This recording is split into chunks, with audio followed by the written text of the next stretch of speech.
মা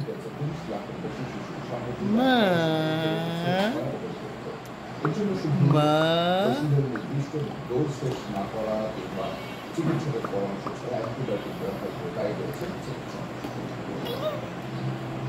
মা মানুষের অসচেতনতায় জীবন রক্ষাকারী ওষুধে পরিণেছে প্রাণঘাতী।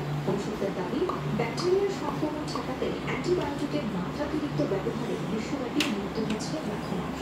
প্রাপ্তবয়স্কদের পাশাপাশি আশঙ্কাজনক হারে বাড়ছে শিশুদের মৃত্যু।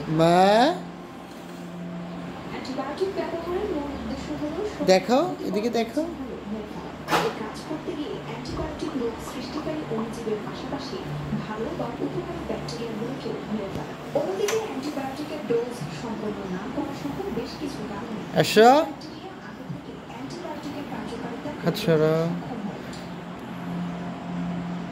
ব্যাকটেরিয়ার সক্ষমতা বাড়ায় অ্যান্টিবায়োটিক অকেজ হয়ে যাওয়াকে চিকিৎসা বিজ্ঞান ভাষায় বলা হয় অ্যান্টিমাইক্রোবিয়াল রেজিস্ট্যান্স বা এএমআর। সাম্প্রতিক এক গবেষণার তথ্য বলছে কোভিডের পর থেকে শিশুদের মাঝে বৃদ্ধি পেয়েছে অ্যান্টিমাইক্রোবিয়াল রেজিস্ট্যান্স। অ্যান্টিবায়োটিক কাজ না করা 2022 সালে মৃত্যু হয়েছে 30 লাখের বেশি শিশু।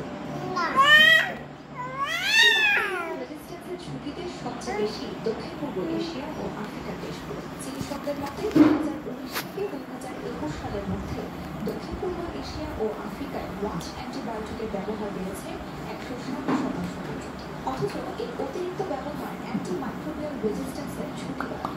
তার বিশেষ শ্রেণী এই ওয়াচ অ্যান্টিবায়োটিক ব্যবহারে অতি সতর্কতার নির্দেশ দিয়েছে বিশ্ব স্বাস্থ্য সংস্থা।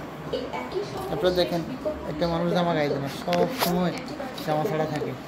হ্যাঁ, এই নির্লজ্জ মানুষটাকে দেখেন, এই যে দেখেন আর এখানে নাক ফুটে। হ্যাঁ দেখেন দেখেন দেখেন দেখেন দেখেন দেখেন দেখেন এই যে নাকে নাকে হাত দিয়ে মুখে দিচ্ছে, দেখেন কি পচা, এটা পচা।